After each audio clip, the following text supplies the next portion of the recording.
Hi everyone. Good morning, good afternoon, good evening. Welcome to Power of Knowing Forums and Regenesis Talks, a LinkedIn live event 242 episode. Today we are discussing on the topic of Intervention 101, Trust and Understanding. To have this topic discussed, we have the honor of having Mr. Thomas Wells. Let's welcome our esteemed speaker onto the podcast to have this topic discussed. Hi Thomas. Hello, Hi everyone. Thomas. Yes, Hello, Thomas. Over to you, everyone. Thomas. Can you hear me? Yeah. Yeah, well, Yes, that's Thomas. great. Excellent. So, hello, everyone. Very exciting day today to see you all here at what is the first of a brand new set of LinkedIn Live sessions for you. They're called Teachings from the Regenesis Growth Engine. And every week, each week, we're going to bring you a teaching about an intervention you as a manager or leader or startup founder or director or whatever your role in leading the organization is. It'll help you create a result of some kind that you need at some point in your career. Today's subject is what I consider to be the most important skill of all for any manager, for any director, for any founder or leader. Uh, so I hope you really enjoy this. So this week, we introduce this new format. The purpose of these are a Genesis growth engine to shape your business growth, team effectiveness, and individual results.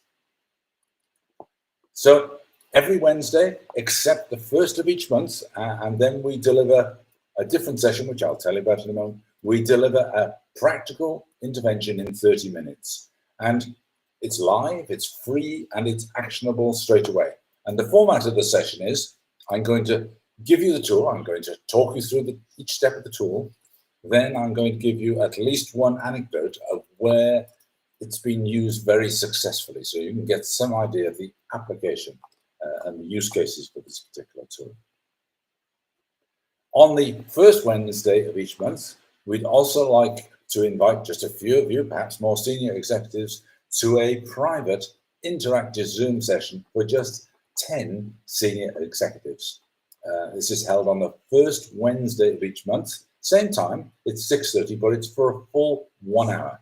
And together in that group, we'll address your real world challenges. So you'll be able to bring us an area of interest, an area of results where you'd like us to work creatively to help you put together a really good intervention to cause people to do the things that create the results required. And we'll do that in real time.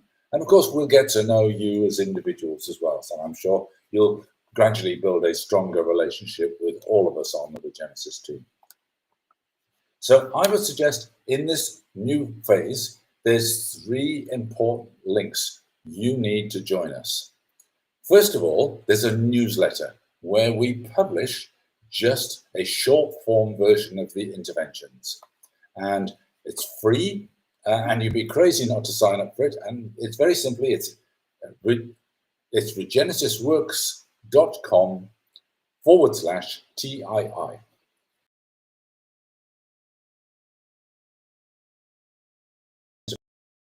Interventionist. So that's you. As you acquire these skills, you'll become a very skilled. Now, for next week, if you want to join us on the first of the private groups, then contact me personally on LinkedIn or by email. And Prem's going to put the links as usual on the scroll at the bottom of the live cast. And there you can reserve your seat. Normally there's a cost for this, but I'm minded next week, because it's the first one, to invite the first 10 people free. So if you want to get in there, you want to bring a question that you'd like to explore for an hour in a private group on Zoom, then just give us a shout.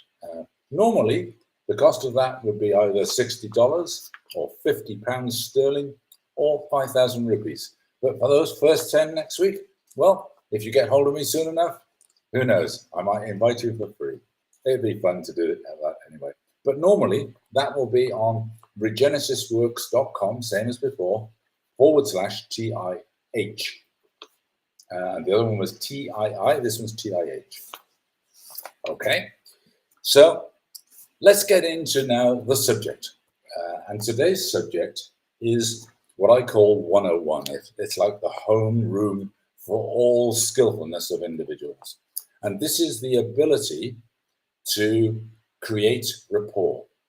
And the reason it's important is rapport is the basis of, firstly, understanding. So creating understanding, you need to be talking the same language, using the same kind of words, and talking about things in a similar way to the listener. Otherwise, they'll hear the noise, but they won't understand the communication.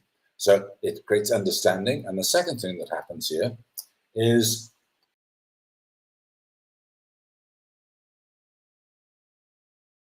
with understanding, then people will trust you more.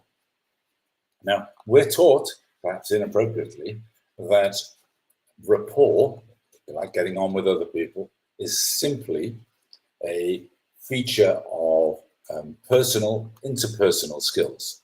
But that's not true. It's also a technical skill that you can deliberately use to create rapport, the trust, the understanding. So that's what I'm going to talk about now. The outcome you're looking for is, by the end of this intervention, you'll be able to deliberately raise the level of rapport with another person or group using practical matching techniques. And that creates a strong foundation, as I say, for trust and understanding. So let's talk about the intervention itself. So if you're going to use this deliberately, you personally are intervening to cause people to do the things that create the results required. And usually when you're using rapport techniques, the result is a fruitful, helpful, productive, results creating conversation. Rapport is not a gift, it's a practice. It's how understanding is secured, how trust is built, and how people think better together. Because one of the oddest things about rapport is if you give another person your attention, they are able to think better. Now just think of that. Not only can you control or can you affect how much influence you have, but you can also affect how well the group works just by giving them rapport and attention. And also, it's also fair to say, the reverse is true. So lose it and everything suffers. And build it and everything.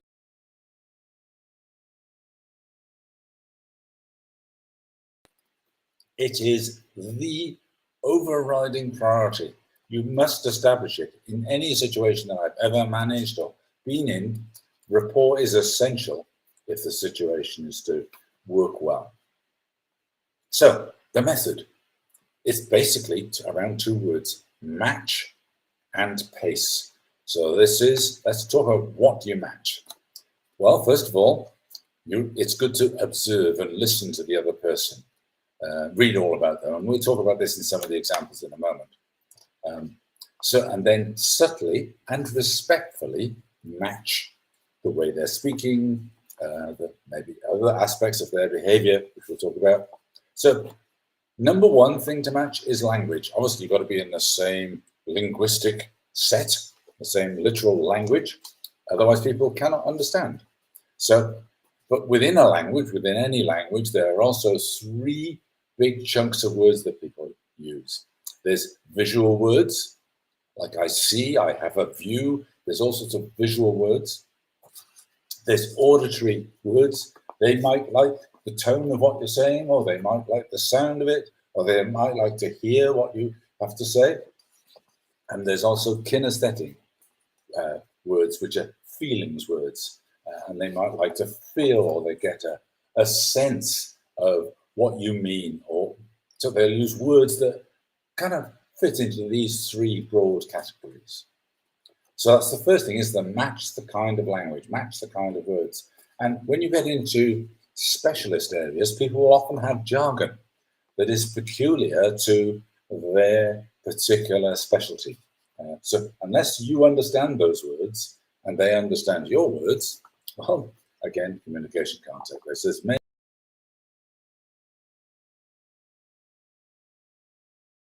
Some people talk fast, some people talk slow, some people have a kind of high pitch, a low pitch, so that's the tone. So don't mismatch the speed, because if people are used to hearing words slowly spoken and you speak quickly, they won't hear you, and the reverse might also be true. There's the tone, loud or soft, harsh or gentle, high or low. There's even breathing, the rate at which people breathe. If you watch another person's shoulder, obviously you need to observe respectfully. So if you watch another person's shoulder, you can often see the rise and fall of their breath by the movement on the top of their shoulder. You can watch the shoulder button and get a good idea, or you might be able to hear their breath sometimes. And the skill there is to sync your rhythm. And what you're doing all the time is syncing your rhythms and matching with them. And there's also posture and movement. And if people are sat in a particular way, or have got their arms folded or their legs crossed, you might respectfully do the same. Mirror or match naturally. Don't mimic. Don't do it exactly, and don't go too far with the mimicking. Just generally be in the same kind of mood. Now, the classic formula that is taught with rapport is pace, pace, pace, then lead.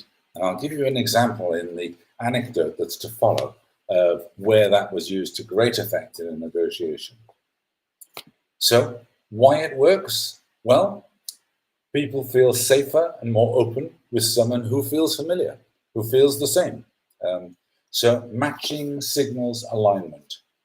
Matching unlocks deeper trust-based.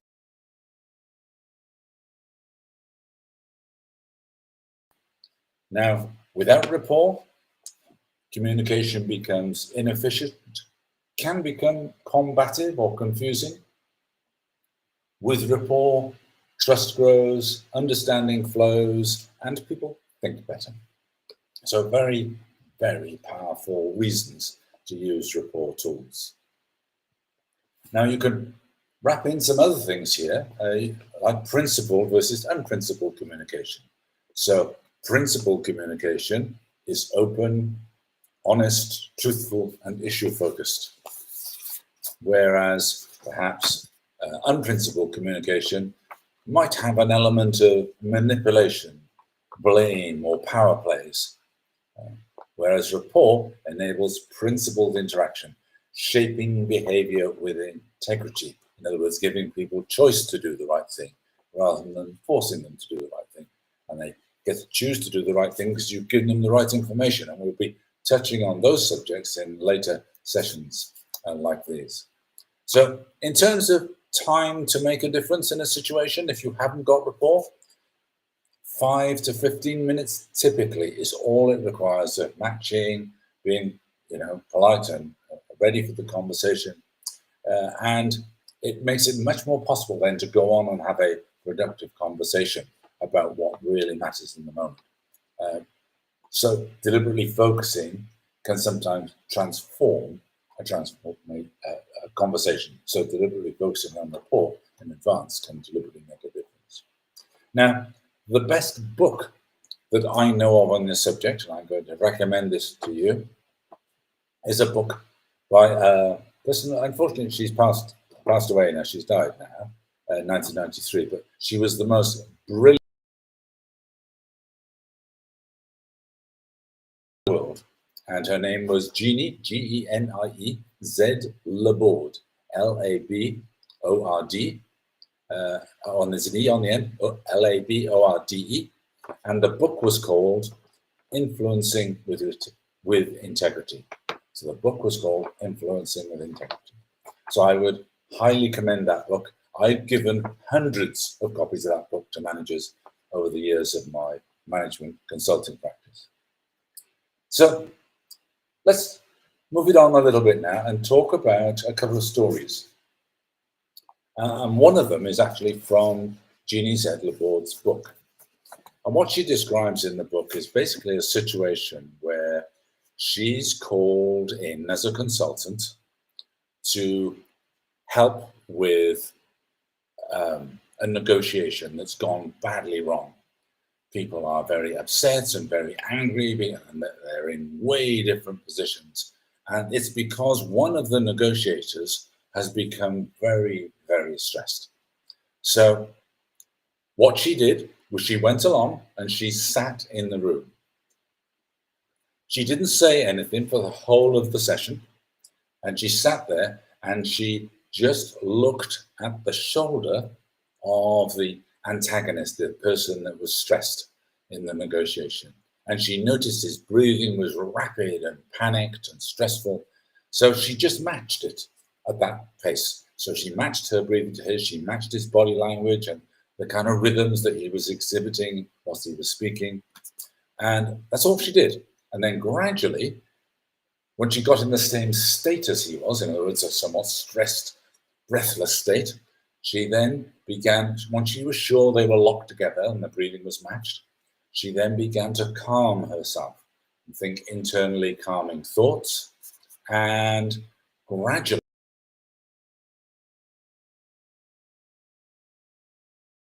breathing came down and he became calmer.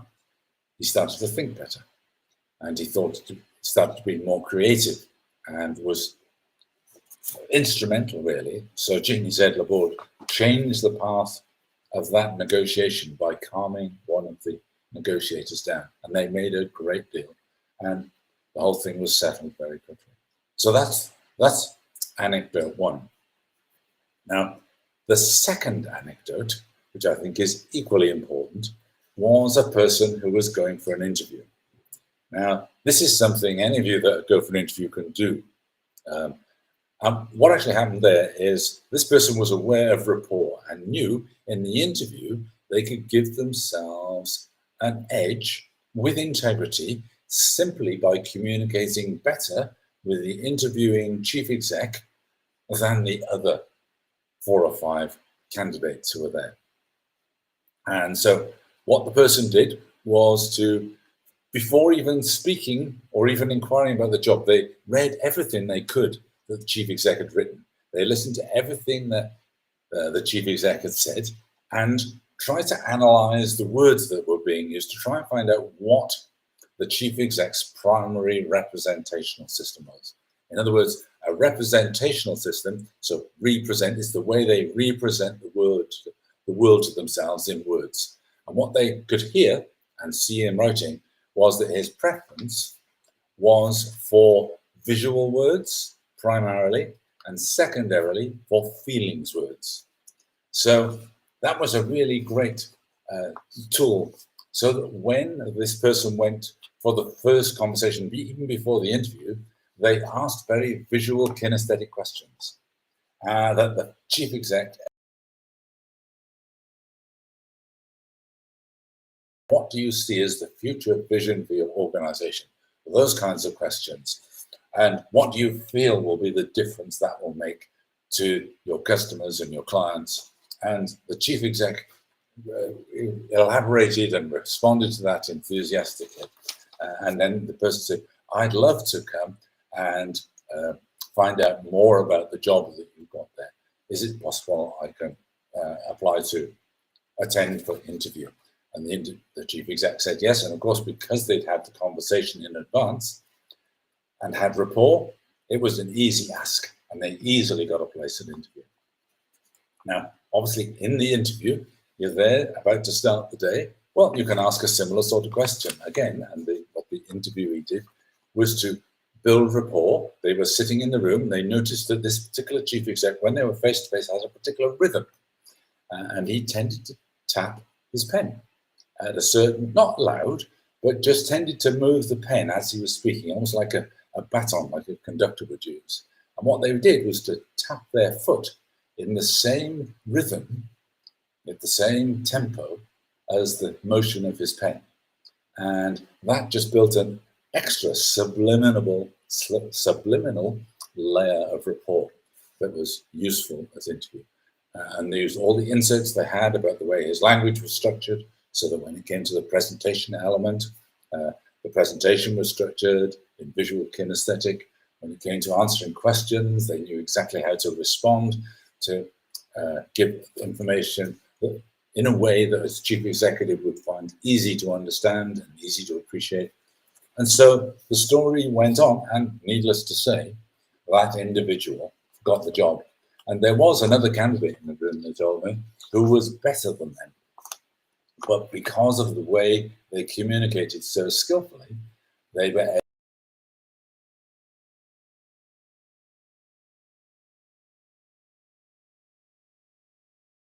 important job spot at interview is number one. And they did, in fact, get the job. So just two fantastic stories as to why and how this kind of thing can be used. You can use rapport in groups. I never start a group session without getting other people in the room to talk. So that's a rapport building technique. And I get everybody to answer the same question. If I'm opening a group training session or something, I will say, okay, before we start, what I'd like is to answer these three questions. One, what's your name? One, what's the title of your job? And three, what's the most important, what's the one most important thing you want to get out of the day? And the fact that we've all answered the same questions puts us in a great deal more rapport after about 5 or 6 minutes than we would have had if I just started talking. And compare that to another situation I can think of where a chief exec came into a room, didn't give anybody eye contact, just sat down, head down, and began talking, and talked for an hour and a quarter without stopping, whilst referring to their notes. Needless to say, nobody could focus on what the individual was saying because there was no connection made in the room. And the speaker found it very hard to continue speaking because not only had that chief exec not made rapport with the other people in the room, they couldn't make rapport with him either to help him think better and think more elegantly and more flowingly. So powerful, powerful stories of where this makes a difference. So that's my sharing for today. Now, next week, remember, it's the first day of the month. So next week, it's something different. And I would say if any of you would love to come to a live private session on Zoom,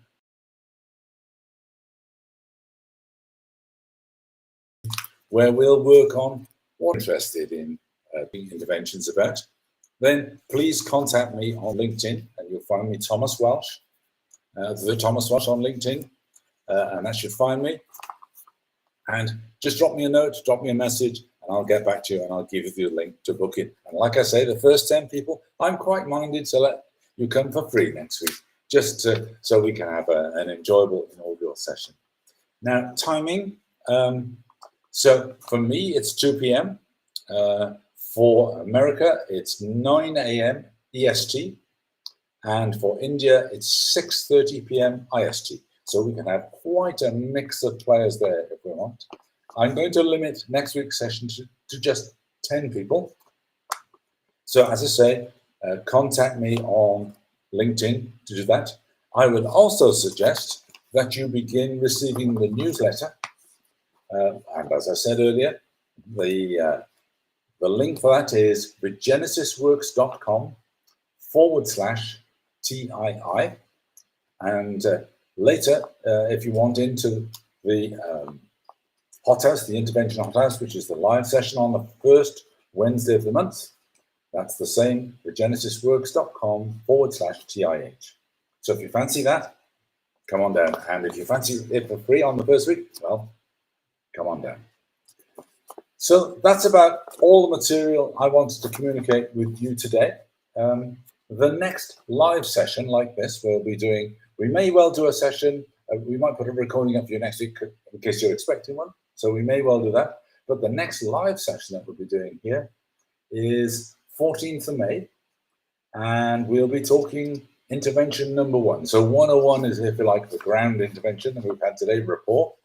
And intervention number 1 after that will be skillfulness, how to build relationships